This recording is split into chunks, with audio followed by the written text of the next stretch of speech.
ಮಾಧ್ಯಮದ ಮಿತ್ರರಿಗೆ ಮೊಟ್ಟ ಮೊದಲನೇದಾಗಿ ನಮಸ್ಕಾರಗಳನ್ನು ಹೇಳ್ತಾ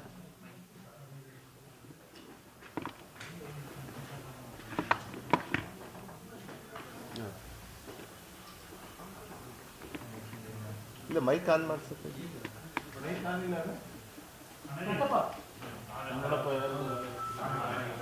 ಇಲ್ಲ ನಾನಿಲ್ಲ ಭಾಳ ಪ್ರಿಕಾಷನ್ಸ್ ತಗೊಳ್ತಾ ಇದ್ದಾರೆ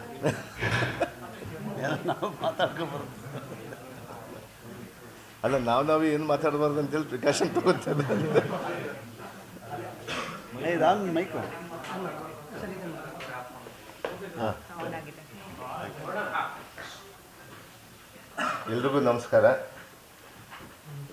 ಇವತ್ತು ಮಾಧ್ಯಮದ ಮಿತ್ರರಿಗೆ ಇವತ್ತು ದಿಢೀರಾಗಿ ಒಂದು ಪತ್ರಿಕಾಗೋಷ್ಠಿಯನ್ನು ಕರೀಲಿಕ್ಕೆ ಒಂದು ಕಾರಣನೇ ಇದೆ. ಇದರಲ್ಲಿ ಮುಖ್ಯವಾಗಿ ಇವತ್ತೇನು ವಿಧಾನಸಭೆಯ ಅಧಿವೇಶನ ನಡೆಯುವಂಥ ಸಂದರ್ಭದಲ್ಲಿ ನಾನು ಮೊನ್ನೆ ತಾನೇ ಸಂಪುಟಕ್ಕೆ ಸೇರ್ಪಡೆಯಾಗಿ ಎರಡನೇ ಬಾರಿಗೆ ಅವಕಾಶ ಮಾಡಿಕೊಟ್ಟ ಮೇಲೆ ಈ ಒಂದು ಮೊದಲನೆಯ ಒಂದು ಅಧಿವೇಶನ ಆಗಿತ್ತು. ನಾನು ಈಗಾಗಲೇ ಕೂಡ ಅಧಿವೇಶನದಲ್ಲಿ ಭಾಗಿಯಾಗಿ ಹಲವಾರು ವಿಚಾರಗಳನ್ನು ಚರ್ಚೆ ಮಾಡಬೇಕಂತೇಳಿ ಆಸೆ ಇಟ್ಕೊಂಡು ಇವತ್ತು ರಾಜ್ಯದ ಒಂದು ಅಭಿವೃದ್ಧಿಯ ದೃಷ್ಟಿಕೋನದಲ್ಲಿ ಮಾನ್ಯ ಮುಖ್ಯಮಂತ್ರಿಯವರು ಮತ್ತು ಉಪಮುಖ್ಯಮಂತ್ರಿಯವರು ಮತ್ತು ನಮ್ಮ ಮಾಜಿ ಮುಖ್ಯಮಂತ್ರಿಗಳಾದ ಸಿದ್ದರಾಮಯ್ಯ ಸಾಹೇಬರು ಇವರೆಲ್ಲ ಸೇರಿ ಒಂದು ಅಧಿವೇಶನದಲ್ಲಿ ಭಾಳ ದೊಡ್ಡ ಚರ್ಚೆಯನ್ನು ಮಾಡುವ ನಿಟ್ಟಿನಲ್ಲಿ ಇವತ್ತು ಅಧಿವೇಶನವನ್ನು ಕರೆದಿದ್ದರು. ಆದರೆ ಇವತ್ತು ನಮ್ಮ ವಿರೋಧ ಪಕ್ಷದವರು ಅಧಿವೇಶನವನ್ನು ಮಾಡಲಿಕ್ಕೆ ಬಿಡ್ತಾ ಇಲ್ಲ,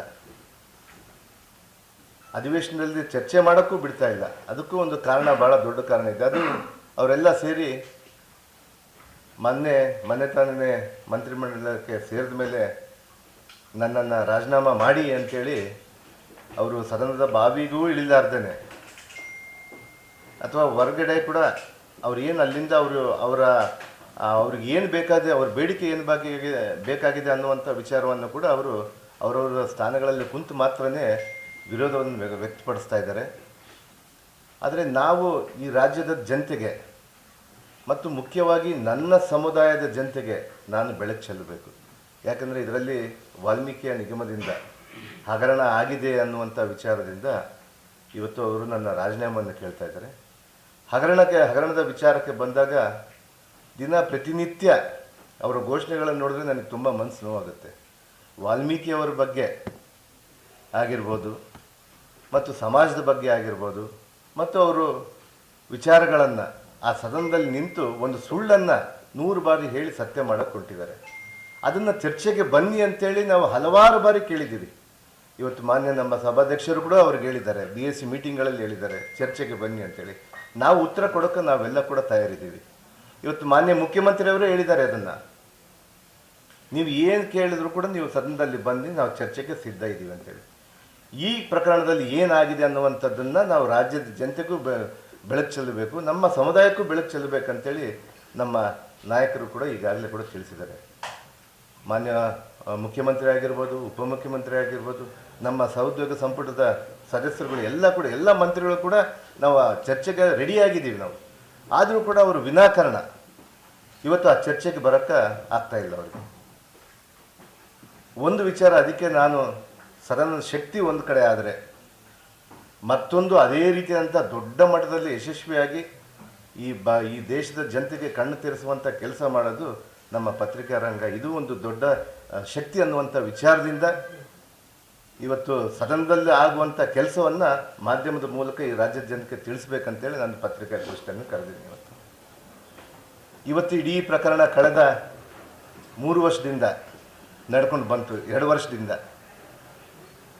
ಈ ಪ್ರಕರಣದ ನಾನು ತಮ್ಮ ಮೂಲಕ ನಮ್ಮ ರಾಜ್ಯದ ಜನತೆಗೆ, ನನ್ನ ಕ್ಷೇತ್ರದ ಜನತೆಗೆ ಮತ್ತು ನಮ್ಮ ಸಮುದಾಯದ ಜನಕ್ಕೆ ನಾನು ಇವತ್ತು ಅವರಿಗೆ ಬೆಳಕು ಚೆಲ್ಲಬೇಕಂತೇಳಿ ನಾನು ಇವತ್ತು ತಮ್ಮ ಪತ್ರಿಕಾ ಮಾಧ್ಯಮದಲ್ಲಿ ಹೇಳಲಿಕ್ಕೆ ನಾನು ಇವತ್ತು ಬಂದಿದ್ದೀನಿ. ಅದರ ಜೊತೆಗೆ ಇವತ್ತು ವಾಲ್ಮೀಕಿಯ ನಿಗಮದ ಏನು ನಿಗಮದಿಂದ ಒಂದು ಬ್ಯಾಂಕಿಗೆ ಟ್ರಾನ್ಸ್ಫರ್ ಆಗುತ್ತೆ. ಇವತ್ತು ನಾನು ಹೇಳಬೇಕಂದ್ರೆ ಇದರಲ್ಲಿ ಅನೇಕ ವಿಚಾರಗಳು ಇದರಲ್ಲಿ ಉಲ್ಲೇಖ ಮಾಡ್ಕೊಂಡು ಬರ್ತಾ ಇದ್ವಿ ನಾವು.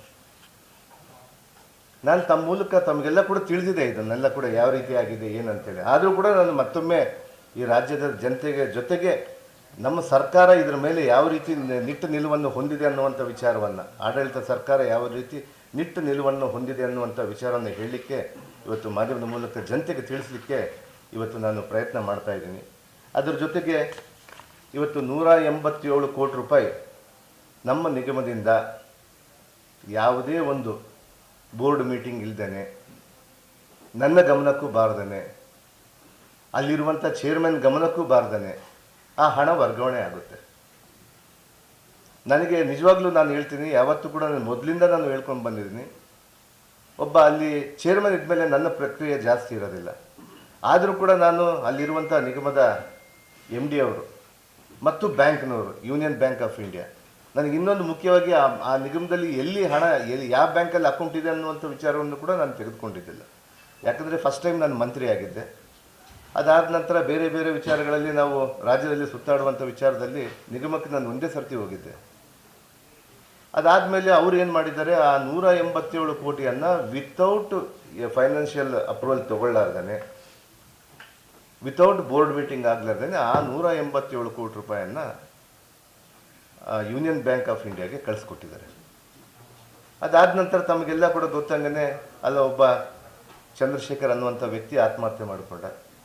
ಅದಾದ ನಂತರ ಅದರ ತನಿಖೆ ಬಂತು. ನಾನು ಅವತ್ತೇ ಆ ತನಿಖೆ ಆದಾಗ ನನಗೆ ಆ್ಯಕ್ಚುಲಿ ಅದು 2 ದಿನದ ನಂತರ ಅವರು ತೀರ್ಕೊಂಡ ಮೇಲೆ 1 ದಿನದ ನಂತರ ನನಗೆ ಗೊತ್ತಾಗಿದೆ ಆತ್ಮಹತ್ಯೆ ಮಾಡ್ಕೊಂಡಿದೆ ಅಂತೇಳಿ. ಅದರಲ್ಲಿ ಏನೇನು ಉಲ್ಲೇಖ ಮಾಡಿದ್ದಾರೆ ಅಂತೇಳಿ ಕೂಡ ಈಗಾಗಲೇ ಕೂಡ SIT ರಚನೆ ಆಯಿತು, ಅದರಲ್ಲೆಲ್ಲ ಹೇಳಿದ್ದೀವಿ ನಾವು. ಅದರ ಜೊತೆಗೆ 187 ಕೋಟಿ ರೂಪಾಯಲ್ಲಿ 100 ಕೋಟಿ ರೂಪಾಯಿ ನನ್ನ ಗಮನಕ್ಕೆ ನಾವು ಬಂದ ಕೂಡಲೇ ಅದನ್ನು ಅಲ್ಲೇ ತಕ್ಷಣವೇ ಫ್ರೀಸ್ ಮಾಡಿದ್ವಿ, ನಾವು ಬ್ಯಾಂಕಲ್ಲೇ ಉಳಿಸ್ಕೊಂಡ್ವಿ. ಅದಾದ ನಂತರ 87 ಕೋಟಿ ರೂಪಾಯಿ ಇನ್ನು ನಮಗೆ ಹಣ ಬೇರೆ ಬೇರೆ ನಮ್ಮ ಯೂನಿಯನ್ ಬ್ಯಾಂಕ್ ಆಫ್ ಇಂಡಿಯಾಯಿಂದ ತೆಲಂಗಾಣ ಮೂಲದ ಹೈದರಾಬಾದ್ಗೆ ಹೋಗ್ಬಿಟ್ಟು ಅಲ್ಲಿಂದ ಬೇರೆ ಬೇರೆ ಸುಮಾರು 800 ಅಕೌಂಟ್ಗಳಿಗೆ ಆಗಿತ್ತು. ಬನ್ನಿ, 800 ಅಕೌಂಟ್ಗಳಿಗೆ ಹೋದ್ಮೇಲೆ ನಮಗೆ ಅವಾಗ ನಾವು ನಮ್ಮ ಅಂದಿನ ಮುಖ್ಯಮಂತ್ರಿಗಳು ಮತ್ತು ಅಂದಿನ ಉಪಮುಖ್ಯಮಂತ್ರಿಗಳು ಸಿದ್ದರಾಮಯ್ಯ ಸಾಹೇಬರು ಇದು ಯಾವ ರೀತಿ ಆಗಿದೆ ಅಂತೇಳಿ ಕೂಲಂಕುಷವಾಗಿ ಪರಿಶೀಲಿಸಿ ಇದನ್ನು SIT ರಚನೆ ಮಾಡಬೇಕು, SIT ಮೂಲಕ ಆದಮೇಲೆ ಇದನ್ನು ಮಾಡೋಣ ಅನ್ನುವಂಥ ವಿಚಾರವನ್ನು ನನಗೆ ಅಂದಿನ ಮುಖ್ಯಮಂತ್ರಿಗಳು ಮತ್ತು ಉಪಮುಖ್ಯಮಂತ್ರಿಗಳು ಹೇಳಿದರು. ನಾನು ಅದೇ ರೀತಿಯಾಗಿ ಕೂಡ ನಾನು ಒಬ್ಬ ಮಂತ್ರಿಯಾಗಿ SIT ರಚನೆ ಆಗಿರೋದು ನಮಗೆ ಮೇ 31ರಲ್ಲಿ. SIT ರಚನೆಯಾಗಿ 2-3 ದಿನ ಆದಮೇಲೆ ನಾನು SIT ರಚನೆ ಆದಮೇಲೆ ತನಿಖೆಗೆ ಪಾರದರ್ಶಕವಾದಂಥ ತನಿಖೆ ಮಾಡಲಿಕ್ಕೆ ಅವಕಾಶ ಆಗಲ್ಲ. ನಾನು ಮಂತ್ರಿ ಆಗಿದ್ದರೆ, ಅದೇ ಇಲಾಖೆಯ ಮಂತ್ರಿ ಆಗಿದ್ದರೆ ಅವ್ರಿಗೆ ಅಡುಕು ತೊಡಕುಗಳು ಆಗುತ್ತೆ, ಏನೋ ಇನ್ಫ್ಲೂಯೆನ್ಸ್ ಆಗುತ್ತೆ ಅನ್ನುವಂಥ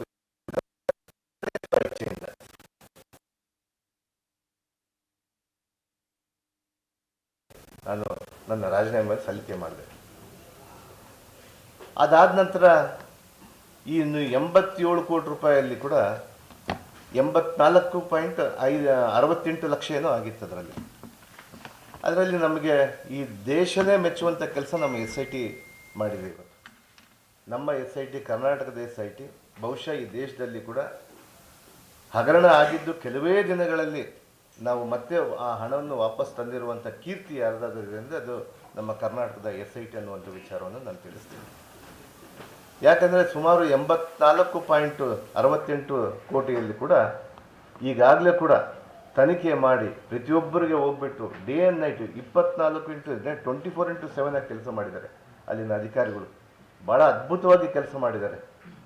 ಅವರೆಲ್ಲ ಕೂಡ 800 ಅಕೌಂಟ್ಗಳಿಗೆ ಯಾವ ಅಕೌಂಟ್ಗೆ ಹೋಗಿತ್ತಲ್ಲ ಆ ಅಕೌಂಟ್ಗಳಿಂದ ಕೂಡ ಮತ್ತೆ ಮರುಪಾವಣೆ ಮತ್ತು ಇದು ಮಾಡಿಕೊಂಡು ಸುಮಾರು ಈಗಾಗಲೇ ಕೂಡ 79 ಕೋಟಿ ಈಗಾಗಲೇ ಕೂಡ ಬಂದಿದೆ. ಇನ್ನು ಮಿಕ್ಕಿದ್ದು ಕೂಡ ಬಹುಶಃ ನನಗೆ ತಿಳಿದಂಗೆ ಮೊನ್ನೆ ಕೂಡ ಆ ಮಿಕ್ಕಿದ್ದು ಏನು 4-5 ಕೋಟಿ ಇದೆ ಅದು ಕೂಡ ಬಂದುಬಿಟ್ಟಿದೆ ಅನ್ನುವಂಥ ವಿಚಾರವನ್ನು ತಮ್ಮ ಗಮನಕ್ಕೆ ತರಲಿಕ್ಕೆ ನಾನು ತಿಳಿಸ್ತೀನಿ. ನಾನು ಈ ವಿಚಾರವನ್ನು ಚರ್ಚೆ ಮಾಡಲಿಕ್ಕೆ ನಾವು ಸದನದಲ್ಲಿ ನಾವು ಚರ್ಚೆ ಮಾಡಬೇಕಂತೇಳಿ ಅವ್ರಿಗೆ ಅವಕಾಶ ಕೊಟ್ಟಿದ್ವಿ. ಸುಮಾರು ನನ್ನಿಂದಾಗಲಿ ಯಾರು ಕೂಡ ನನ್ನಿಂದ ಇವತ್ತು SIT ರಚನೆಯಲ್ಲಿ ಮಾಡಿದಾಗ ನನ್ನ ಕಡೆಗೆ ನನ್ನ ಅಕೌಂಟಿಗಾಗಲಿ ಎಲ್ಲಿ ಕೂಡ ನನ್ನ ಅಕೌಂಟಿಗೆ ₹1 ಕೂಡ ನನಗೆ ಬಂದಿಲ್ಲ. ಅದು ನನ್ನ ಧೈರ್ಯ, ನಾನು ಇವತ್ತು ಮುಕ್ತವಾಗಿದ್ದೀನಿ ಅಂತೇಳಿ. ಆದರೆ ಇವತ್ತು ವಿನಾಕಾರಣ ಅದಾದ ನಂತರ ಮತ್ತೆ ನಂತರ ದಿನಗಳಲ್ಲಿ ಏನೇನಾಯ್ತು ಅನ್ನುವಂಥ ವಿಚಾರಗಳು ತಮ್ಮ ಬೆಳಕಿಗೂ ಬಂತು. ನಾನು ರಾಜೀನಾಮೆ ಮಾಡಿದ ಮೇಲೆ ಇಡಿ ಆಯಿತು ನನ್ನ ಮೇಲೆ. ಇಡಿ ಬಂದು ನನ್ನ ಅರೆಸ್ಟ್ ಮಾಡ್ತು. ಅರೆಸ್ಟ್ಗಾಗಿ ನನ್ನ ಜೈಲಿಗೆ ಹಾಕಿತು. ಇಡಿಯಲ್ಲಿ ಏನೇನು ನಡೀತು ಅಂತೇಳಿ ಹಲವಾರು ಬಾರಿ ನಾನು ಹೇಳಿದ್ದೀನಿ. ಯಾರ್ಯಾರ ಹೆಸರು ಹೇಳಿ, ಏನೇನು ಮಾಡಬೇಕು, ನೀವು ಯಾವ ರೀತಿ ಸರ್ಕಾರವನ್ನು ಉಳಿಸಬಾರ್ದು ಅನ್ನುವಂಥ ಹುನ್ನಾರವನ್ನು ಕೇಂದ್ರದ ತನಿಖಾ ಸಂಸ್ಥೆಗಳು ಮಾಡಿದ್ರು. ಆದರೂ ನ್ಯಾಯಾಲಯಕ್ಕೆ ಮೊರೆ ಹೋಗಿ ನನಗೆ ನ್ಯಾಯಾಲಯದಿಂದ ನಾನು ಆ ಜೈಲಿಂದ ಹೊರಗಡೆ ಬಂದ ಮೇಲೆ ನಾನು ಮತ್ತೆ ಅವಕಾಶ ಮಾಡಿಕೊಡ್ಬೇಕಂತೇಳಿ ನಾನು ಕೇಳಿದ್ದೆ. ಈ ನಿಟ್ಟಿನಲ್ಲಿ ನಾನು ಇವತ್ತು ಮಾನ್ಯ ಈ ಸದನದ ವಿರೋಧ ಪಕ್ಷದ ನಾಯಕರಿಗೆ ಈ ಎಲ್ಲ ವಿಚಾರಗಳನ್ನು ನಾವು ಹೇಳಬೇಕಂತೇಳಿ ನಾವು ಅವ್ರನ್ನ ಸದನದಲ್ಲಿ ನಾವು ಚರ್ಚೆಗೆ ಮುಕ್ತ ಅವಕಾಶ ಕೇಳಿದಾಗ ಅವರು ಯಾವುದೇ ಕಾರಣಕ್ಕೂ ಮಾಡ್ತಾ ಇಲ್ಲ. ಏನು, ಒಬ್ಬ ದಲಿತ ಮತ್ತೊಮ್ಮೆ ಮಂತ್ರಿ ಆಗಿದ್ದಾನೆ, ಒಬ್ಬ ಆದಿವಾಸಿ ಜನಾಂಗದಿಂದ ಮತ್ತೊಮ್ಮೆ ಮಂತ್ರಿ ಆಗಿದ್ದಾನೆ. ಇವನಿಗೆ ಹೆಂಗಾದರೂ ಮಾಡಿ ತೆಗಿಬೇಕು, ಇವನಿಗೆ ಹೆಂಗಾದರೂ ಮಾಡಿ ಅಲ್ಲಿಂದ ಇಳಿಸಬೇಕು ಅನ್ನುವಂಥ ಹುನ್ನಾರವನ್ನು ಈ ಮನುವಾದಿಗಳು ಮಾಡ್ತಾ ಇದ್ದಾರೆ. ಇವತ್ತು ಇಡೀ ದೇಶನೇ ನೋಡ್ತಾ ಇದೆ ಇವತ್ತು ಯಾವ ರೀತಿ ಕೇಂದ್ರದಲ್ಲಿರುವಂಥ ಸರ್ಕಾರ ಯಾವ ರೀತಿ ನಮ್ಮ ದೇಶವನ್ನು ನಡೆಸ್ಕೊಂಡು ಹೋಗ್ತಿದೆ ಅಂತೇಳಿ. ಅದರಲ್ಲಿ ಮುಖ್ಯವಾಗಿ ದಲಿತರನ್ನ ಈ ದೇಶದಲ್ಲಿ ಈ ಮನುವಾದಿಗಳು ಇವತ್ತು ಯಾವ ರೀತಿ ನಡೆಸ್ಕೊಂಡು ಹೋಗ್ತಾ ಇದ್ದಾರೆ ಅನ್ನುವಂಥ ವಿಚಾರವನ್ನು ಈಗಾಗಲೇ ದೇಶಾದ್ಯಂತ ಕಣ್ತೆರೆದು ನೋಡ್ತಾ ಇದೆ. ಇವತ್ತು ಮೊನ್ನೆ ತಾನೇ ಇನ್ನೂ ಒಂದು ಘಟನೆ ಕೂಡ ನಡೀತು. ಇವತ್ತು ಈಗಾಗಲೇ ಕೂಡ ರಾಜ್ಯಸಭೆಯ ವಿರೋಧ ಪಕ್ಷದ ನಾಯಕರು ಪ್ರಧಾನಮಂತ್ರಿಗೆ ಸರಿಸಮಾನವಾಗಿರುವಂಥ ಸ್ಥಾನ ಅದು. ಆ ಒಬ್ಬ ವ್ಯಕ್ತಿ ನಮ್ಮ ಮಲ್ಲಿಕಾರ್ಜುನ್ ಖರ್ಗೆ ಸಾಹೇಬರು ಉತ್ತರಾಖಂಡಲ್ಲಿ ಹೋಗ್ಬಿಟ್ಟು ಒಂದು ಮೀಟಿಂಗನ್ನು ಮಾಡ್ಕೊಂಡು ಬಂದರೆ ಇವತ್ತು ಆ ಜಾಗಕ್ಕೆ ಹೋಗಿ ಈ ಮನುವಾದಿಗಳು ಹೋಗ್ಬಿಟ್ಟು ಇವತ್ತು ಅಲ್ಲಿ ಆ ಜಾಗವನ್ನು ಶುದ್ಧೀಕರಣ ಮಾಡ್ತಾರಂದರೆ ಇವತ್ತು ನನಗನ್ಸುತ್ತೆ ಇವತ್ತು ಈ ದೇಶದಲ್ಲಿ ಇನ್ನೂ ವರ್ಣ ಪದ್ಧತಿ ಇದೆ ಅನ್ನುವಂಥ ವಿಚಾರವನ್ನು ತಿಳಿಸ್ಲಿಕ್ಕೆ ನಾನು ಬಯಸ್ತೀನಿ. ಇವತ್ತು ಸಂವಿಧಾನದ ಪದ್ಧತಿಯಲ್ಲಿಲ್ಲ, ನಾವು ವರ್ಣ ಪದ್ಧತಿಯಲ್ಲಿ ಇನ್ನು ಮುಂದುವರಿಸ್ಕೊಂಡು ಹೋಗ್ತಾ ಇದ್ದೀವಿ. ಅಂಥ ಒಬ್ಬ ನಾಯಕರಿಗೇ ಇವತ್ತು ಒಬ್ಬ ಅತ್ಯಂತ ಹಿರಿಯ ನಾಯಕರು ಮತ್ತು ಪ್ರಧಾನಿಗೆ ಸರಿಸಮಾನವಾಗಿರುವಂಥ ನಾಯಕರಿಗೆ ಈ ರೀತಿ ಮಾಡ್ತಾ ಇದ್ದಾರೆ. ಇನ್ನು ನನ್ನ ಮೇಲೆ ಬಿಡ್ತಾರೆ ಅವರು. ಇವತ್ತು ಕೇವಲ ಏನಿಲ್ಲ, ಒಬ್ಬ ದಲಿತ, ಒಬ್ಬ ಆದಿವಾಸಿ ಮಂತ್ರಿಯಾಗಿದ್ದಾನೆ, ಇವ್ರನ್ನ ತೆಗಿಬೇಕು ಅನ್ನುವಂಥ ವಿಚಾರದಿಂದ ಇವತ್ತು ವಿರೋಧ ಪಕ್ಷದ ನಾಯಕರು ಇವತ್ತು ನಮ್ಮ ಸದನದಲ್ಲಿ ಮಾಡ್ತಾ ಇದ್ದಾರೆ. ನಮ್ಮ ಸಮಾಜ ಕೂಡ ಅಖಂಡ ವಾಲ್ಮೀಕಿಯ ಕರ್ನಾಟಕ ಸಮಾಜ ಇದನ್ನು ಭಾಳ ಸೂಕ್ಷ್ಮವಾಗಿ ಗಮನಿಸ್ತಾ ಇದೆ. ಮಾಧ್ಯಮದ ಮೂಲಕ ನಾನು ಹೇಳಲಿಕ್ಕೆ ನಾನು ಇಷ್ಟಪಡ್ತೀನಿ. ನಮ್ಮ ವಿರೋಧ ಪಕ್ಷದ ನಾಯಕರಿಗೆ ಸುಮ್ಮನೆ ಬಿಡಲ್ಲ. ನಮ್ಮ ಸಮಾಜ ಕೂಡ ಭಾಳ ದೊಡ್ಡ ಮಟ್ಟದಲ್ಲಿ ಕರ್ನಾಟಕದಲ್ಲಿ ಭಾಳ ಶಕ್ತಿವಂತವಾಗಿದೆ. ಇವತ್ತು ಅವ್ರು ನೋಡ್ತಾ ಇದ್ದಾರೆ ಇದನ್ನು ಯಾವ ರೀತಿ ಒಬ್ಬ ದಲಿತನ ಮೇಲೆ BJP ಗದಾ ಪ್ರಹಾರ ಮಾಡ್ತಾ ಇದೆ, ಯಾವ ರೀತಿ ಒಬ್ಬ ದಲಿತನ ಮೇಲೆ ಇಲ್ಲ ಸಲ್ಲದ ಕಾರಣಗಳನ್ನು ಹೇಳಿ ಅವ್ರನ್ನ ಇಕ್ಕಟ್ಟಿಗೆ ಸಿಲಿಸ್ತಾ ಇದ್ದಾರೆ ಅನ್ನುವಂಥ ವಿಚಾರವನ್ನು ಇವತ್ತು ನಮ್ಮ ಸಮಾಜ ಕೂಡ ಅಖಂಡ ವಾಲ್ಮೀಕಿಯ ಕರ್ನಾಟಕ ಸಮಾಜ ಇವತ್ತು ನೋಡ್ತಾ ಇದೆ. ಬಹುಶಃ ಮುಂದಿನ ದಿನಗಳಲ್ಲಿ ಅವ್ರಿಗೆಲ್ಲ ಕೂಡ ಗೊತ್ತಾಗುತ್ತೆ. ಚುನಾವಣೆಗಳು ಬರ್ತವೆ. ಜನತಾ ನ್ಯಾಯಾಲಯಕ್ಕಿಂತ ಯಾವ ನ್ಯಾಯಾಲಯ ದೊಡ್ಡದಲ್ಲ. ಅದರಲ್ಲಿ ಗೊತ್ತಾಗುತ್ತೆ ಅವ್ರಿಗೆ ಏನಂತೇಳಿ, ನಮ್ಮ ಸಮಾಜ ಯಾವ ರೀತಿ ಕೆಲಸ ಮಾಡುತ್ತೆ ಅಂತೇಳಿ. ನಮ್ಮ ಮುಖ್ಯಮಂತ್ರಿಯವರು ಕೂಡ ಅನೇಕ ಬಾರಿ ಹೇಳಿದ್ದಾರೆ. ಮೊನ್ನೆನೂ ನಮ್ಮ ಪರಿಷತ್ತಲ್ಲಿ ಅವ್ರಿಗೆ ಗಲಾಟೆ ಮಾಡ್ತಾ ಇದ್ರೆ, ಅವ್ರಿಗೆ ಗಲಾಟೆ ಮಾಡುವಂಥ ಸಂದರ್ಭದಲ್ಲಿ ಅವ್ರ ಪರಿಷತ್ತಲ್ಲಿ ಬಂದು ಅವರು ಉತ್ತರ ಕೊಡಬೇಕಾದ್ರೆ ಅವ್ರು ಹೇಳ್ತಾ ಇದ್ರು, ನಾನು ಈ ಸ್ಥಾನದಿಂದ ಯಾರಿಗೂ ಕೂಡ ಅನ್ಯಾಯ ಮಾಡಲ್ಲ, ನೀವು ಏನೇ ಚರ್ಚೆಗೆ ಬಂದರೂ ನಾವು ಸಿದ್ಧವಾಗಿದ್ದೀರಿ ಅಂತೇಳಿ. ಭಾಳ ಅದ್ಭುತವಾದಂಥ ಭಾಷಣ ಮೊನ್ನೆ ಅವರು ನಮ್ಮ ಪರಿಷತ್ತಲ್ಲಿ ಮಾಡಿದ್ರು. ನಮ್ಮ ಐವನ್ ಸಾಹೇಬರು ಇದ್ದರು. ಪ್ರತಿಯೊಬ್ಬರು ನಾನು ನೋಡಿದಂಥ ಸಂದರ್ಭದಲ್ಲಿ ಇವತ್ತು ರಾಜ್ಯದ ಅನೇಕ ಮುಖ್ಯಮಂತ್ರಿಗಳು ಅವರದೇ ಶೈಲಿಯಲ್ಲಿ ಭಾಳ ವಿಶಿಷ್ಟವಾಗಿ ಇವತ್ತು ಮಾಡ್ಕೊಂಡು ಬಂದಿದ್ದಾರೆ. ಅಂದರೆ ಅವರ ಭಾಷಣಗಳನ್ನು ನಾನು ಕೆಲವ್ರದ್ದು ಮಾತ್ರ ನೋಡಿದ್ದೀನಿ. ಮೊನ್ನೆ ಸಿದ್ದರಾಮಯ್ಯ ಅವರು ಕೂಡ ಅವರ ಭಾಷಣ ಭಾಳ ಅದ್ಭುತವಾಗಿ ಮಾಡ್ತಾಯಿದ್ರು. ಇವತ್ತು ಮೊನ್ನೆ ನಮ್ಮ ಮುಖ್ಯಮಂತ್ರಿಯವರು ಮಾಡಿದಂಥ ಭಾಷಣ ನೋಡಿದ್ರೆ ರಾಜಕೀಯದ ಮೇಲೆ ಆಸೆ ಹುಟ್ಟುತ್ತೆ, ನಾವು ಆ ರೀತಿ ಇರಬೇಕಪ್ಪ ಅನ್ನುವಂಥದ್ದನ್ನು. ಮುಖ್ಯಮಂತ್ರಿ ಸ್ಥಾನಕ್ಕೆ ಬಂದ ಮೇಲೆ ಅವರು ಆ ಮುಖ್ಯಮಂತ್ರಿ ಸ್ಥಾನದಿಂದ ಕುರ್ಚಿಯಿಂದ ಹೇಳ್ತಾ ಇದ್ರು, ನಾವು ಯಾರಿಗೂ ಕೂಡ ನಮ್ಮ ವೆಂಜನ್ಸ್ ಇಲ್ಲ, ನಾವು ಯಾರಿಗೂ ತೊಂದರೆ ಮಾಡೋದಿಲ್ಲ, ನೀವು ಯಾವತ್ತೂ ಸದಾ ನಮ್ಮ ಮೇಲೆ ಬೆಳಕು ಚೆಲ್ತಾ ಇರಬೇಕು, ನಮ್ಮನ್ನು ಕೇಳಿ ಪ್ರತಿಯೊಂದು ವಿಚಾರಕ್ಕೂ ಚರ್ಚೆಗೆ ಬನ್ನಿ ಅನ್ನುವಂಥ ವಿಚಾರವನ್ನು ನಮ್ಮ ಮುಖ್ಯಮಂತ್ರಿಯವರು ಹೇಳಿದ್ದಾರೆ. ಆ ನಿಲುವಿನಲ್ಲೇ ಕೂಡ ನಾವು ಕೂಡ ವಿಧಾನಸಭೆಯಲ್ಲೂ ಕೂಡ ಚರ್ಚೆಗೆ ಆಹ್ವಾನ ಮಾಡಿದ್ರು ಇದೇ ರೀತಿಯಾದಂಥ ಗೊಂದಲವನ್ನು ಸೃಷ್ಟಿ ಮಾಡ್ತಾ ಇದ್ದಾರೆ. ಅವರೇನು ಒಂದು ಸುಳ್ಳನ್ನು ಹೇಳಿ ಹೇಳಿ ಹೇಳಿ ಸತ್ಯ ಮಾಡಲಿಕ್ಕೆ ಹೊರಟಿದ್ದಾರೆ. ಆದರೆ ಇವತ್ತು ನ್ಯಾಯ ದೇವತೆ ನಮಗೆ ಆ ರೀತಿ ಮಾಡಲ್ಲ. ನಮ್ಮ ಪಕ್ಷ ಈಗಾಗಲೇ ಕೂಡ ಸದಾ ಸಿದ್ಧವಾಗಿ ಅವ್ರಿಗೆ ಎದುರಿಸ್ಲಿಕ್ಕಿದೆ, ಅವ್ರಿಗೆ ಈ ವಿಚಾರವನ್ನು ಬೆಳಕು ಚೆಲ್ಲಲಿಕ್ಕಿದೆ. ಈ ಕೇಸಲ್ಲಿ ಏನಿದೆ ಸ್ವಾಮಿ, ನಾನು ಹೇಳ್ತೀನಿ, ಇವತ್ತು ನನ್ನನ್ನು ಕೇಸ್ ಇದೆ, ತಾವು ರಾಜೀನಾಮೆ ಕೊಡಿ, ನನ್ನ ವಜಾ ಮಾಡಿ ಅಂತೇಳಿ ಕೇಳ್ತಾ ಇದ್ರು. ವಜಾ ಮಾಡಿ ಅಂತೇಳಿ. ಅವ್ರು ಯಾಕೆ ಮಾಡ್ಬೇಕು ಸ್ವಾಮಿ? ನಾನು ಈ ದೇಶ, ಈ ಸಂವಿಧಾನ, ನನಗೆ ಇದೇ ಸಂವಿಧಾನ,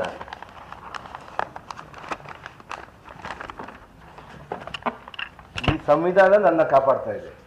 ನಾವು ಈ ಸಂವಿಧಾನವನ್ನ ಕಾಂಗ್ರೆಸ್ ಪಕ್ಷ ಇದಕ್ಕೆ ಯಾಕೆ ನಾವು ಇದನ್ನ ರಕ್ಷಣೆ ಮಾಡಲಿಕ್ಕೆ ಇವತ್ತು ನಮ್ಮ ಕಾಂಗ್ರೆಸ್ನ ಮುಖಂಡರೆಲ್ಲ ಸೇರಿ ಪ್ರತಿಯೊಬ್ಬರು ಕೂಡ ಸಂವಿಧಾನವನ್ನು, ಈ ಬುಕ್ಕನ್ನು ಯಾಕೆ ಎತ್ತಿಡಿತಾರೆ ಅಂದರೆ, ಬಾಬಾ ಸಾಹೇಬ್ ಅಂಬೇಡ್ಕರ್ ಕೊಟ್ಟಿರುವಂಥ ಬೈಬಲ್ ಇದು. ನಮಗೆ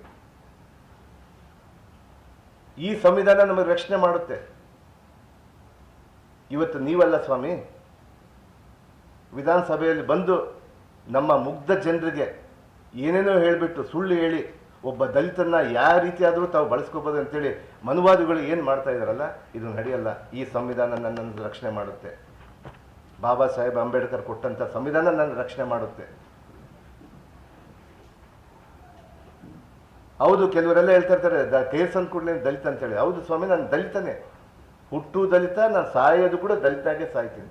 ಅದು ನಮ್ಮ ಅಂಬೇಡ್ಕರ್ ಅವರು ಈ ಸಂವಿಧಾನ ಕೊಟ್ಟಂಥ ನನಗೆ ರಕ್ಷಣೆ ಇದೆ. ಇವತ್ತು ಬಹುಶಃ ಈ ಸಂವಿಧಾನ ಇಲ್ಲಾಂದ್ರೆ ನಾವು ಎಲ್ಲಿ ಹೋಗ್ತಿದ್ವೋ ನನಗೆ ಗೊತ್ತಾಗ್ತಿದ್ದಿಲ್ಲ.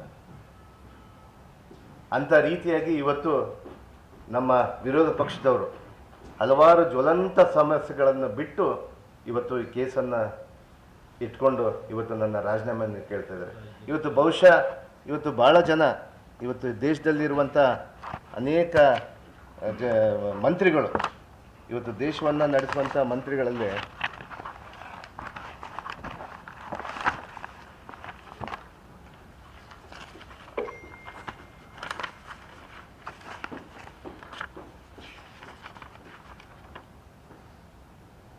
ಈಗಾಗಲೇ ಕೂಡ ದೇಶದಲ್ಲಿ ಕೇಂದ್ರ ಮಂತ್ರಿಗಳನ್ನು ಒಳಗೊಂಡು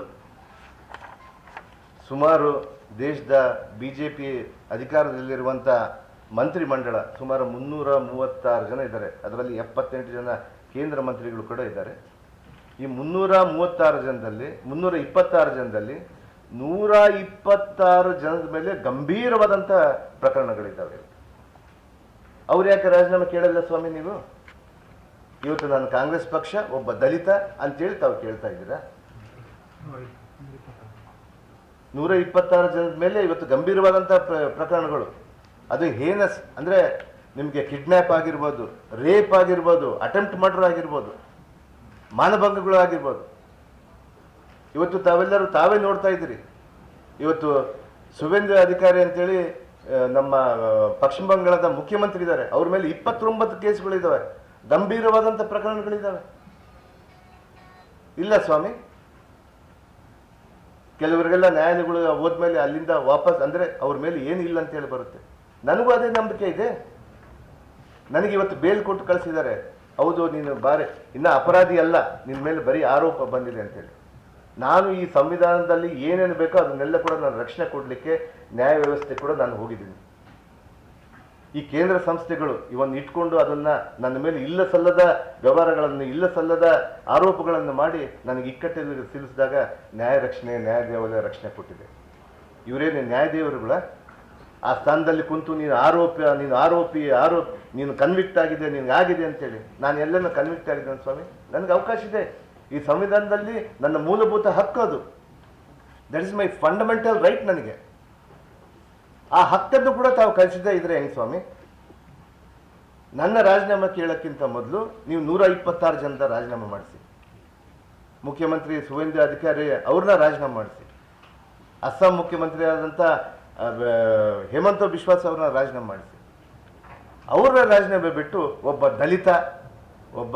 ದಲಿತರಿಂದ ಕೆಳಮಟ್ಟದಿಂದ ಮೇಲೆ ಬಂದವ್ರ ಮೇಲೆ ತಾವು ಗದಾ ಪ್ರಹಾರ ಮಾಡ್ತಾ ಇದ್ದಾರೆ ಸ್ವಾಮಿ. ಇದು ಯಾವ ನ್ಯಾಯ ಸ್ವಾಮಿ ಇದು? ಇದೇ ಸದನದಲ್ಲಿ ವಿರೋಧ ಪಕ್ಷದವ್ರ ಮೇಲೆ, ನಮ್ಮ ಆ ಸದನದ ವಿರೋಧ ಪಕ್ಷದ ನಾಯಕರಿಂದ ಹಿಡಿದು ಎಲ್ಲರ ಮೇಲೆ ಎಷ್ಟು ಕೇಸ್ ಇಲ್ಲ ಸ್ವಾಮಿ? ಎಲ್ಲರ ಮೇಲೂ ಇದೆ. ನ್ಯಾಯಾಲಯಗಳಲ್ಲಿ ಪ್ರಕರಣಗಳಲ್ಲಿ ಬರಲಿ. ನ್ಯಾಯಾಲಯ ನನಗೇನಾದರೂ ತೀರ್ಪು ಮಾಡಿ ನೀನು ಆರೋಪಿ ನೀನು ಕನ್ವಿಕ್ಟ್ ನಿನ್ನ ತಪ್ಪಾಗಿದೆ ನಿನ್ನಿಂದ ತಪ್ಪಾಗಿದೆ ಅಂದರೆ ನಾನು ಯಾವುದೇ ಶಿಕ್ಷೆ ಕೊಟ್ಟರು ಕೂಡ ನಾನು ತಲೆಬಾಗಕ್ಕೆ ನಾನು ತಯಾರಿದ್ದೀನಿ. ನ್ಯಾಯಸ್ಥಾನಕ್ಕೆ ನಾನು ತಲೆಬಾಗ್ತೀನಿ. ನ್ಯಾಯಸ್ಥಾನಕ್ಕೆ ತಲೆಬಾಗ್ತೀವಿ ನಾವು. ಅಂಥದ್ದನ್ನು ಬಿಟ್ಟು ಇವತ್ತು ನೀವೇ ವಿಚಾರಗಳು ಮಾಡಿಕೊಂಡು ನೀವೇ ಯಾವ ಒಂದು ತನಿಖಾ ಸಂಸ್ಥೆಗಳದನ್ನು ತೆಗೆದುಕೊಂಡು ಅದನ್ನು ತೋರಿಸಿ ರಾಜ್ಯದ ಜನತೆಗೆ ದಿಕ್ಕು ತಪ್ಪಿಸ್ತೀರಂದರೆ ಇವತ್ತು ಸದನ ನಮಗೆ ದೊಡ್ಡ ಒಂದು ಅವಕಾಶ ಶಕ್ತಿ. ಆ ದಿಕ್ಕನ್ನು ತಪ್ಪಿಸಬಾರ್ದು. ನಮ್ಮ ಮುಗ್ಧ ಜನರನ್ನು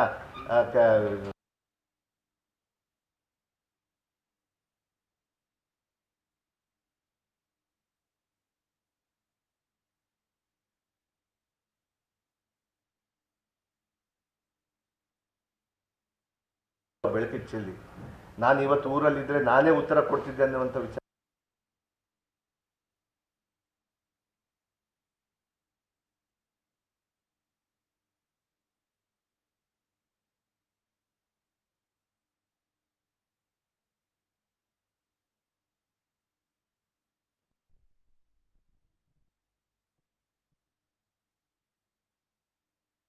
ಮಾನ್ಯ ಗವರ್ನರ್ ಸಾಹೇಬರು ಇವತ್ತು ನನಗೆ ನನಗೆ ಪ್ರಮಾಣ ವಚನ ಮಾಡಲಿಕ್ಕೆ ಅವಕಾಶ ಕೊಟ್ಟರು ಅಂತ ಪ್ರಕರಣ ಇದ್ರೆ ನನಗೆ ತೋಳಕ್ಕಾಗುತ್ತಾ ಸಂವಿಧಾನದಲ್ಲಿ? ಗವರ್ನರ್ಗಿಂತ ಇವ್ರು ದೊಡ್ಡವರ? ಯಾಕೆ ಸ್ವಾಮಿ ಈ ರೀತಿ ಮಾಡ್ತಾ ಇದ್ದೀರಿ? ಇದನ್ನು ನಮ್ಮ ಸಮಾಜ, ವಾಲ್ಮೀಕಿ ಸಮಾಜ ಬಹಳ ದೊಡ್ಡ ಮಟ್ಟದಲ್ಲಿ ಗಮನಿಸ್ತಾ ಇದೆ. ತಾವು ಎಚ್ಚರಿಕೆ ತಗೋಬೇಕು. ಮುಂದಿನ ದಿನಗಳಲ್ಲಿ ನಾವು ತೋರಿಸ್ತೀವಿ. ಕೇವಲ ರಾಜಕೀಯಕ್ಕಾಗಿ ತಾವು ಮಾಡಬೇಡಿ. ಎಲ್ಲೋ ಯಾರೋ ಏನೋ ಮಾಡಿದರೆ ನಾನು ಇಲ್ಲಿ ಅಧಿಕಾರನ ಇಲ್ಲಿ ನಡ್ಸಕ್ಕೆ ಕೊಡಲ್ಲ ಅನ್ನುವಂಥ ವಿಚಾರವನ್ನು ತಾವು ಮಾಡಬೇಡಿ. ದಯಮಾಡಿ ಬನ್ನಿ. ನನಗೂ ತಮ್ಮ ಮೇಲೆ ಯಾರ ಮೇಲೂ ಕೂಡ ವೈಯಕ್ತಿಕ ಅಭಿಪ್ರಾಯಗಳು, ವೈಯಕ್ತಿಕ ದ್ವೇಷಗಳಿಲ್ಲ. ಮೊನ್ನೆ ವಿಜೇಂದ್ರ ಅವರು ಹೇಳ್ತಾ ಇದ್ರು ನಾಗೇಂದ್ರನ ಮೇಲೆ ನನಗೆ ವೈಯಕ್ತಿಕ ದ್ವೇಷ. ನಾನು ಸ್ವಾಗತ ಮಾಡಿದೆ. ಆ ರೀತಿ ಬನ್ನಿ ಸ್ವಾಮಿ. ರಾಜಕೀಯನ ದುರುದ್ದೇಶ ಇಟ್ಕೊಂಡು ರಾಜಕೀಯ ಪ್ರೇರಿತವಾದಂಥ ಮಾಡಿ ಈ ರಾಜ್ಯದ ಜನತೆಗೆ ಲೂಟಿ ಹೊಡೆದಿದ್ದಾರೆ ಅಂದರೆ ದಿನ ಪ್ರತಿದಿನ ವಾಲ್ಮೀಕಿಯನ್ನ ಅಪಮಾನಕ್ಕೆ ಒಳಗಾಗಿಸ್ತಾ ಇದ್ದಾರೆ. ಅವ್ರಿಗೆ ಗೊತ್ತಿಲ್ಲ ಈ ರಾಮ ಯಾರು ಅನ್ನುವಂಥ ವಿಚಾರವನ್ನ, ಶ್ರೀರಾಮ ಯಾರು, ನಮ್ಮ ರಾಮ ರಾಜ್ಯ ಯಾವ ರೀತಿ ಇತ್ತು ಅಂತೇಳಿ ಈ ದೇಶಕ್ಕೆ, ಈ ನಾಡಿಗೆ ಬೆಳಕು ತಂದಂಥವ್ರು ವಾಲ್ಮೀಕಿಯವರು. ಅವರ ಸಂತತಿಯನ್ನು ಅವರ ಸಂತತಿಯನ್ನೇ ಕಾಪಾಡಿರುವಂಥ ಒಂದು ವ್ಯಕ್ತಿ ವಾಲ್ಮೀಕಿಯವರು.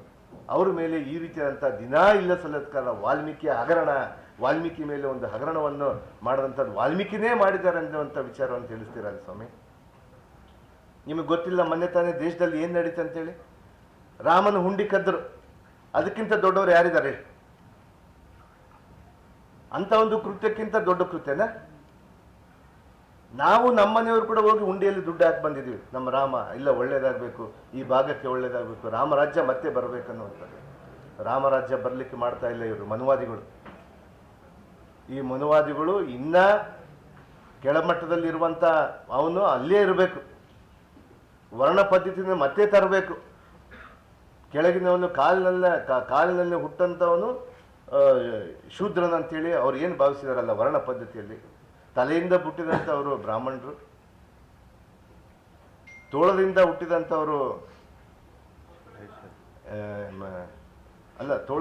ಹೊಟ್ಟೆಯಿಂದ ಹುಟ್ಟಿದಂಥವರು ವೈಷ್ಣವರು, ತೋಳದಿಂದ ಹುಟ್ಟಿದಂಥವರು ಕ್ಷತ್ರಿಯರು, ಪಾದದಿಂದ ಹುಟ್ಟಿದವರು ಶೂದ್ರರು ಅಂತೇಳಿ ಇವತ್ತೇನು ವರ್ಣ ಪದ್ಧತಿಯಲ್ಲಿ ತಾವು ಮಾಡ್ಕೊಂಡಿದ್ರಲ್ಲ, ಇದನ್ನ ಮತ್ತೆ ತಾವು ಮಾಡಲಿಕ್ಕೆ ಹೊಂಟಿದ್ದೀರಿ ಸ್ವಾಮಿ. ತಾವು ಮಾಡಬೇಡಿ ಈ ರೀತಿ. ಇದು ಸಂವಿಧಾನ ಪದ್ಧತಿ. ಇದು ಬಾಬಾ ಸಾಹೇಬ್ ಅಂಬೇಡ್ಕರ್ ಅವರು ಕೊಟ್ಟಿದ್ದಾರೆ. ಇವತ್ತು ದಲಿತರಿಗೆ ಯಾವ ರೀತಿ ರಕ್ಷಣೆ ಕೊಡಬೇಕನ್ನುವಂಥದ್ದನ್ನ, ಅಂಥ ದಲಿತರಿಗೆ ಈ ಸದನದ ಮೂಲಕ ತಾವು ಹಕ್ಕುಚ್ಯುತಿಯನ್ನು ಮಾಡ್ತಾ ಇದ್ರಿ. ನನ್ನ ಮೇಲೆ ಇಲ್ಲ ಸಲ್ಲದ ಕಾರಣ ನನಗೆ ಕೋರ್ಟ್ ಅವಕಾಶ ಕೊಟ್ಟಿದೆ. ಎಸ್, ನಾನು ಬೇಲ್ ಮೇಲೆ ಇದ್ದೀನಿ. ಯಾರಿಲ್ಲ ಸ್ವಾಮಿ? 126 ಜನ ಇಲ್ಲನ? ನಿಮ್ಮ ಕೇಂದ್ರ ಮಂತ್ರಿಗಳಲ್ಲಿ 78 ಮಂತ್ರಿಗಳಲ್ಲಿ 26 ಜನದ ಮೇಲೆ ಇಲ್ಲನ? 336 ಮಂತ್ರಿಗಳಲ್ಲಿ 126 ಜನದ ಮೇಲೆ ಇಲ್ಲನ? ಈ ರೀತಿ ಅಂತ ತಮ್ಮ ತಟ್ಟೆಯಲ್ಲಿ ಹೆಗ್ಗಣ ಇಟ್ಕೊಂಡು ನೊಣನ್ನು ಹುಡುಕಕ್ಕೆ ಹೊಂಟಿರಲ್ಲ ಸ್ವಾಮಿ. ನಮ್ಮ ತಟ್ಟೆಯಲ್ಲಿರುವಂಥ ನೊಣನ್ನ ದಯಮಾಡಿ ತಾವು ಹೇಳ್ತೀನಿ, ಇವತ್ತು ಸದನ ನಡಿಬೇಕು, ಚರ್ಚೆಗೆ ಬನ್ನಿ. ಇವತ್ತು ಅವಕಾಶ ಇದೆ. ಮಾನ್ಯ ಮುಖ್ಯಮಂತ್ರಿಯವರಾಗಿರ್ಬೋದು, ನಮ್ಮ ಉಪಮುಖ್ಯಮಂತ್ರಿ ಆಗಿರ್ಬೋದು, ನಮ್ಮ ಹೋಮ್ ಮಿನಿಸ್ಟರ್ ಆಗಿರ್ಬೋದು, ಎಲ್ಲ ನಮ್ಮ ಸಹೋದ್ಯೋಗ ಸಂಪುಟದ ಸಹೋದ್ಯೋಗಿಗಳು ನಾವು ರಿಕ್ವೆಸ್ಟ್ ಮಾಡ್ತಾ ಇದ್ವಿ ಬನ್ನಿ ಅಂತೇಳಿ. ಅವ್ರು ಕೇಳಕ್ಕೆ ತಯಾರಿಲ್ಲ.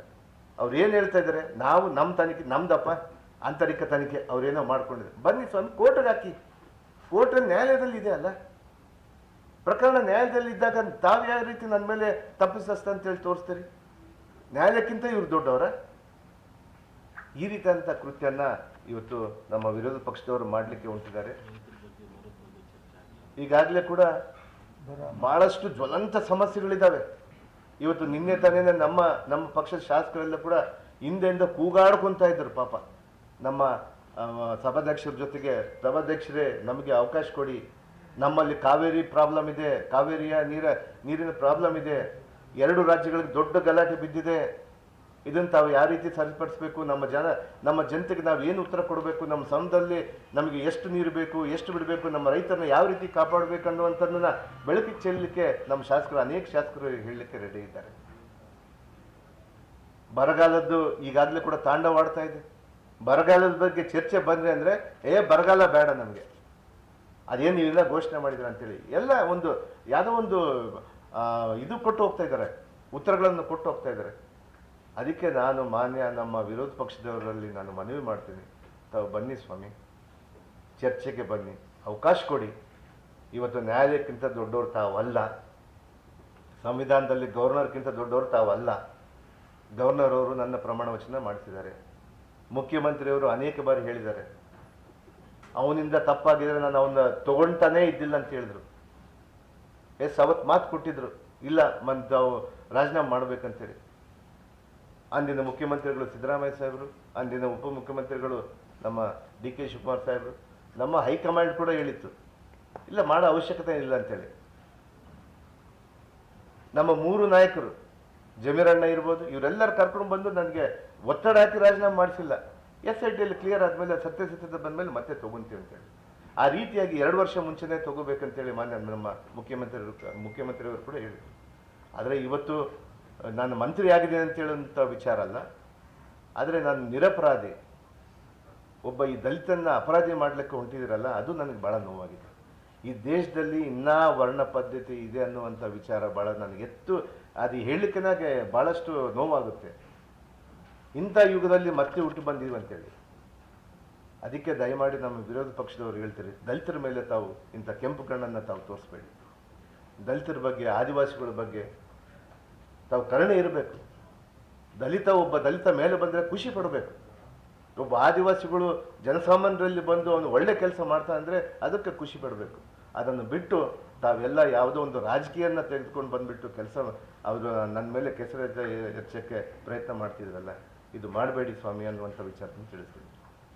ನಮ್ಮ ಬಳ್ಳಾರಿ ನಾಯಕರು ಕೂಡ, ನಮ್ಮ ಬಳ್ಳಾರಿಯಲ್ಲಿ ಮಾಜಿ ಮಂತ್ರಿಗಳು, ಇವೆಲ್ಲ ನಮ್ಮ ಮೇಲೆ ಇರೋ ವೈಯಕ್ತಿಕ ಕೇಸುಗಳಂತ ಹೇಳ್ತಾರೆ.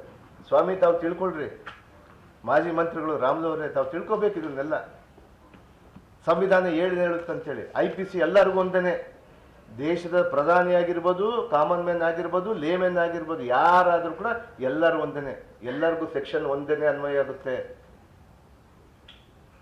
ಅದನ್ನು ತಾವು ತಿಳ್ಕೋಬೇಕು. ನಮ್ಮ ಮೇಲೆ ಇರುವಂಥವ್ರು ವೈಯಕ್ತಿಕ ಕೇಸ್ ಅಂತ ಹೇಳ್ತಾರೆ, ತಮ್ಮ ಮೇಲೂ ಕೂಡ ಇದೆ ಸ್ವಾಮಿ. 26 ಎಕರೆಯನ್ನು ತಾವು ನಮ್ಮ ಸರ್ಕಾರಿ ಜಾಗನ ಗುಳು ಮಾಡಿರೋದು ಕೂಡ ಗೊತ್ತಿದೆ. ಅದನ್ನ ಯಾವ ರೀತಿ ಮಾಡಿಸಿರಿ ಅಂತ ಹೇಳಿ ಅದನ್ನ ತನಿಖೆ ಮಾಡಿಸ್ತೀವಿ. ಲೋಕಾಯುಕ್ತದವರೇ ಸುಮೋಟು ಕೇಸ್ ಹಾಕಿ ಮಾಡಿದ್ದಾರೆ ತಮ್ಮ ಮೇಲೆ. ಅದನ್ನೆಲ್ಲ ಮತ್ತೊಂದು ದಿನ ಬೆಳಕು ಚೆಲ್ತೀವಿ ನಾವು. ಒಬ್ಬ ದಲಿತ, ನೀನು ಒಬ್ಬ ದಲಿತ ಇದೆ, ಇನ್ನೊಬ್ಬ ದಲಿತ ಬೆಳಿಬೇಕಾದ್ರೆ ತಾವು ಖುಷಿ ಪಡಬೇಕು. ಅದನ್ನು ಬಿಟ್ಟು ಹೊಟ್ಟೆ ಕಿಚ್ಚಿ ಹಾಕಿ ರಾಜಕೀಯ ಹಾಕಿ ನಿನ್ನ ಪಕ್ಷ ಬಂದಾಗ ನೀವು ಮಾಡ್ಕೊಳ್ಳಿ ಸ್ವಾಮಿ, ನಾವು ಬೇಡ ಅಂತೀವ. ಒಳ್ಳೆ ಕೆಲಸ ಮಾಡಿ. ನಾನು ಈ ರಾಜ್ಯದಲ್ಲಿ ಅನೇಕ ವಿಚಾರಗಳನ್ನು ನನಗೆ ಕೊಟ್ಟಂಥ ಇಲಾಖೆಯಲ್ಲಿ ಭಾಳ ದೊಡ್ಡ ಮಟ್ಟದಲ್ಲಿ ನಾನು ಕೆಲಸ ಮಾಡ್ಕೊಂಡು ಹೋಗಬೇಕು, ಒಳ್ಳೆ ಹೆಸರು ತರಬೇಕು, ಒಬ್ಬ ದಲಿತರಿಗೆ, ಶೋಷಿತರಿಗೆ ಕೆಲಸ ಮಾಡಬೇಕಂತೇಳಿ ಕಲ್ಪನೆಯನ್ನು ಇಟ್ಕೊಂಡು ಬಂದಂಥವನು. ಅದರಲ್ಲಿ ಮುಖ್ಯವಾಗಿ ಯುವಕರಿಗೆ ಒಳ್ಳೆ ಕೆಲಸ ಮಾಡಬೇಕಂತೇಳಿ ಕಲ್ಪನೆಯನ್ನು ಇಟ್ಕೊಂಡು ಬಂದಂಥವನು. ಇವತ್ತು ಈ ರಾಜಕೀಯ ದುರುದ್ದೇಶದಿಂದ ನನ್ನನ್ನು ಈ ರೀತಿಯಂಥ ಟಾರ್ಗೆಟ್ ಮಾಡಿ ನನ್ನ ಮೇಲೆ ಮತ್ತೆ ವಿನಾಕಾರಣದ ಇಲ್ಲ ಸಲ್ಲದ ಆರೋಪಗಳನ್ನು ಮಾಡ್ತಾ ಇದ್ದಾರೆ. ಅದಕ್ಕೆ ದಯಮಾಡಿ ಮಾಧ್ಯಮದ ಮೂಲಕ ನಮ್ಮ ಮುಖ್ಯಮಂತ್ರಿಯವರ ಆದೇಶದ ಮೇರೆಗೆ ಇವತ್ತು ನಾನು ಪ್ರೆಸ್ ಮೀಟ್ ಅನ್ನಕ್ಕೆ ಮಾಡಿದೆ. ನಾನು ಇವತ್ತು ಹೈಕಮಾಂಡ್ ಅನ್ನ ಬ್ಲಾಕ್ ಮೇಲ್ ಮಾಡಿ ನೀವು ಮಂತ್ರಿ ಪದವಿ ನೀವು ತಗೊಂಡಿದ್ದೀರಿ, ಇಲ್ಲದೆ ಹೋದ್ರೆ ನಿಮ್ಮ ಹೆಸರನ್ನ ಹೇಳ್ತೀವಿ ಅನ್ನುವಂತ ಬ್ಲಾಕ್ ಮೇಲ್ ಮೂಲಕ ಮಂತ್ರಿ ಪದವಿ ತಗೊಂಡಿದ್ದೀರಿ ಅನ್ನೋದು ಅವರ ಆರೋಪ. ಆರೋಪ ಅದಕ್ಕೆ ಅಲ್ಲ ಹೇಳ್ತೀನಲ್ಲ, ಒಬ್ಬ ದಲಿತ ಮಂತ್ರಿ ಆಗಿದ್ದನ್ನೇ ಸಹಿಸಲಾಗ್ತಿಲ್ಲ.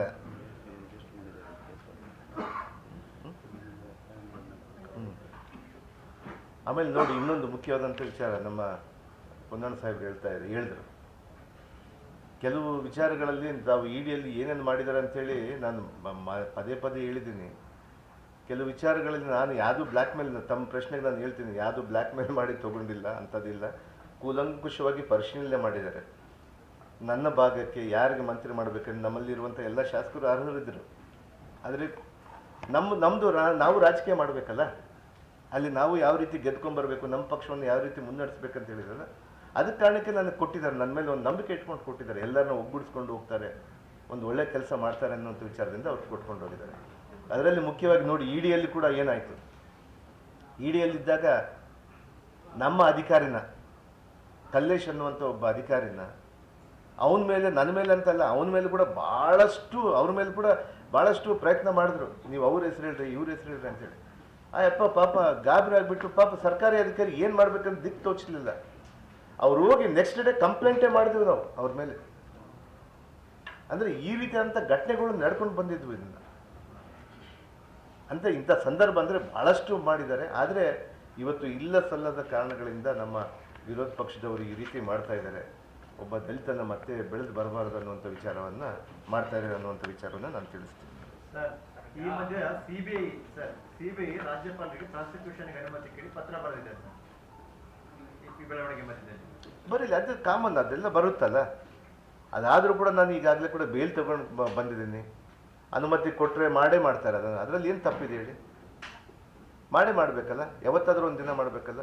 2 ವರ್ಷ ಆಯ್ತು ಸ್ವಾಮಿ ನನ್ನ ಕೇಸ್ ಆಗಿ, ನಾನು ಸ್ಕ್ವಾಶ್ಗೆ ಹಾಕ್ಕೊಂಡಿದ್ದೀನಿ. ಇದುವರೆಗೂ ಅವರ ಸಾಲಿಟರ್ ಜನರಲ್ಲೇ ಬರ್ತಾ ಇಲ್ಲ, ಅಟೆಂಡ್ ಆಗ್ತಾ ಇಲ್ಲ. ಅವರು ದಿನ ಯಾವುದೋ ಒಂದು ಕಾರಣ ಹೇಳಿ ತಪ್ಪಿಸ್ಕೊತಾ ಇದ್ದಾರೆ. ಪ್ರತಿ ವಾಯ್ದೆಗೆ ನಾವು ಕೇಳ್ಕೊತಾ ಇದ್ದೀವಿ, ಸ್ವಾಮಿ ಇದನ್ನು ತಾವು ಮಾಡಿ ಅಂತೇಳಿ. ಅವ್ರು ಬರ್ತಾ ಇಲ್ಲ, ಟೈಮ್ ತೊಗೊತಾ ಇದ್ದಾರೆ. ಅಂದರೆ ಏನು ಅರ್ಥ ಇದಕ್ಕೆ? ಅವರು ಇದನ್ನು ಹಂಗೆ ಒಂದು 10-20 ವರ್ಷ ಬೆಳೆಸ್ಬೇಕನ್ನುವಂಥದ್ದನ್ನು ನನಗೆ ತಿಳಿದಂಗೆ ನ್ಯಾಯಾಲಯಗಳು ಇದನ್ನು ಭಾಳ ಸೂಕ್ಷ್ಮವಾಗಿ ಗಮನಿಸ್ತಾ ಇದೆ. ನಮ್ಮ ಹೈಕೋರ್ಟ್ ಆಗಿರ್ಬೋದು, ನಮ್ಮ ನ್ಯಾಯಸ್ಥಾನದ ಮೇಲೆ ನಮಗೆ ನಂಬಿಕೆ ಇದೆ, ನ್ಯಾಯಾದೇವರುಗಳ ಮೇಲೆ ನಂಬಿಕೆ ಇದೆ. ಅದನ್ನು ಬಂದ ಮೇಲೆ ಸತ್ಯತೆ ತಮ್ಮೆದುರಿಗೆ ಬಂದೇ ಬರುತ್ತೆ. ಚಾರ್ಜ್ ಶೀಟ್ ಹಾಕೋ ಟೈಮಲ್ಲಿ ಕೇಳಿರಲಿಲ್ಲ, ಈಗ ಕೇಳ್ತಾ ಇದ್ದಾರೆ. ಚಾರ್ಜ್ ಶೀಟು ಆಗೋಗ್ಬಿಟ್ಟಿದೆ ಆಲ್ರೆಡಿ, ನ್ಯಾಯಾಲಯದಲ್ಲಿಗೆ ಕೊಟ್ಟಿದ್ದಾರೆ. ಚಾರ್ಜ್ ಶೀಟ್ ಆದ್ಮೇಲೆ ಸ್ಯಾಂಕ್ಷನ್ ಕೊಡೋದು ಅಲ್ಲ, ಚಾರ್ಜ್ ಶೀಟ್ಗೆ ಕೋರ್ಟ್ ಮುಂದೆ ತೊಗೊಂಡು ಹೋಗ್ಬೇಕಾದ ಅಂದರೆ ಸೆಕ್ಷನ್ 19ನಲ್ಲಿ ಸ್ಯಾಂಕ್ಷನ್ ಬೇಕು, PC ಆ್ಯಕ್ಟ್ನ. ಅದನ್ನ ಕೇಳಿರ್ಬೋದು. ಆದರೆ CBI ತನಿಖೆ